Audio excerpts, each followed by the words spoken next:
All right, so for swimming is a very much shoulder heavy activity, and we have to move our shoulder in just about every direction, pushing and pulling.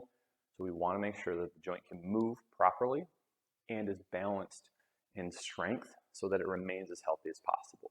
So we're going to look at 2 different movement assessments for the shoulder and 2 different strength tests for the shoulder to make sure that we have good movement and good balance.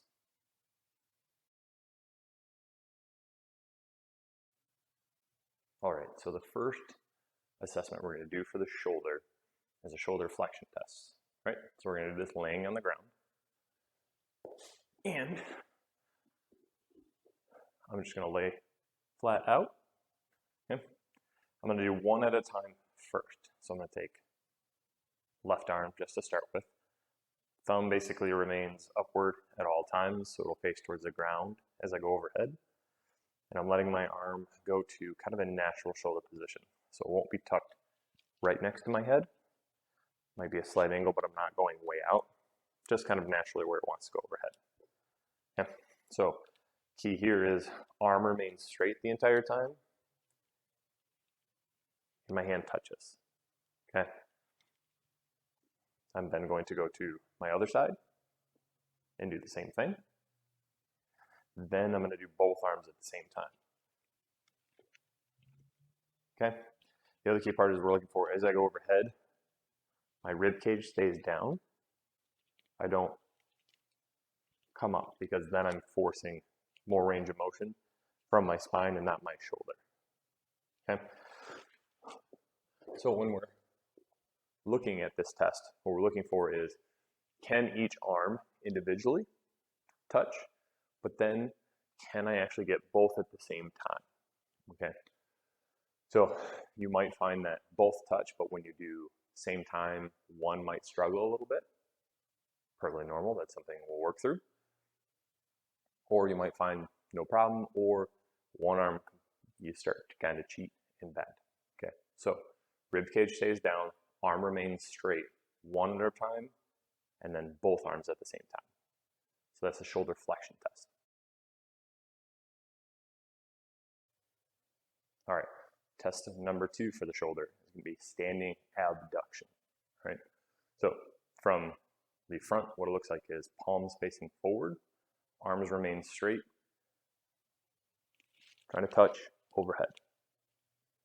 Okay, so the key here is rib cage again stays down, arms remain straight. So I'm looking for, can I get my biceps to my ear, not my hands to touch, biceps to my ears. Then from the side, what we're looking for is during this is, can you see a little bit of the ear? What you'll often find is, and that's where the shoulder flexion test comes into play, is I come here and I'm slightly forward on that angle for my shoulder. Okay, so we're looking for, again, rib cage stays down, arms remain straight, biceps to the ear, and straight up to the ceiling.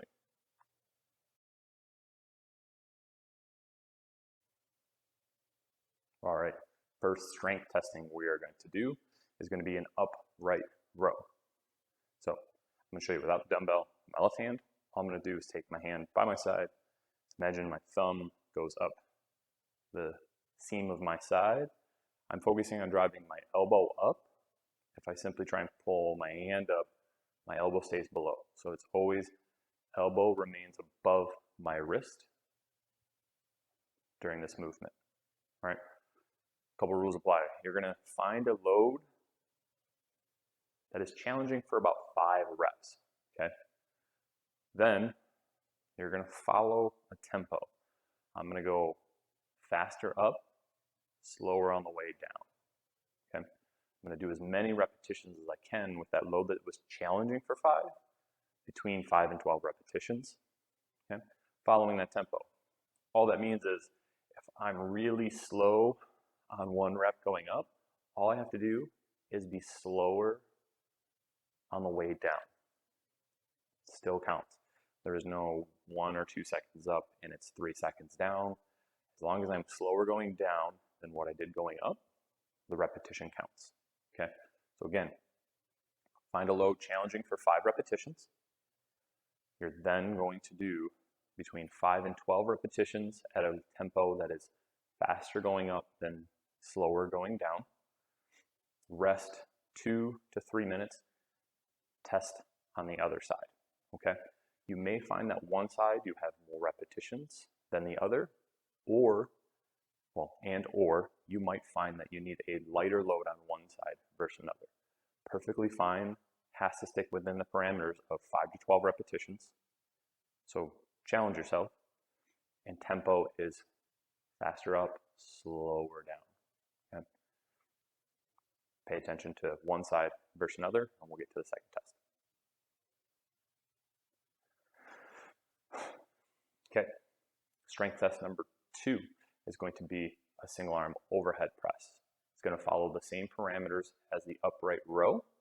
So what we're going to do is find a load that's challenging for 5 repetitions. Take a little bit of a rest. Do between 5 and 12 reps, as many as you can, following the tempo of faster up, slower on the way down. So if I struggle on a repetition and really fight it, just go slower on the way down, rest 2 to 3 minutes, repeat to the other side.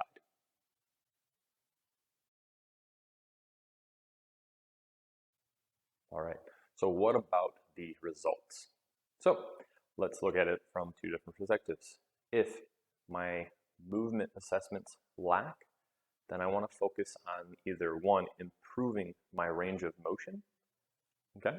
So that can be in the form of motor control by holds, or it can be strength work to get into full range of motion with control. And then if my strength balance was a little bit off, if I'm off from one side versus another on either movement, what I would do is my 3 main sets and simply add one more set, a 4th one, on just the side that was weaker. This means if there's a 2 rep or more discrepancy from one side versus another, I will do an extra set, one more set on that weaker side.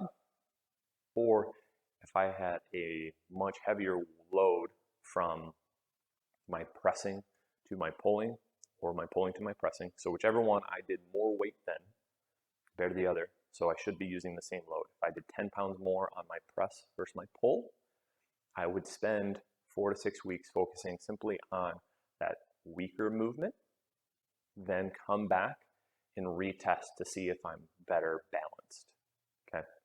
So overview again is one more, is if it's a movement restriction on one of the first 2 tests, simple holds or good quality movement to build into a range of motion and gain control there. If I'm imbalanced in strength, if it's one side versus another, then I simply need to add a 4th set on my weaker side. If it's push versus pull, I'm going to spend 4 to 6 weeks focusing on my weaker movement, come back and retest to see if I've closed that gap. And that's how you build stronger, better, well-rounded shoulders.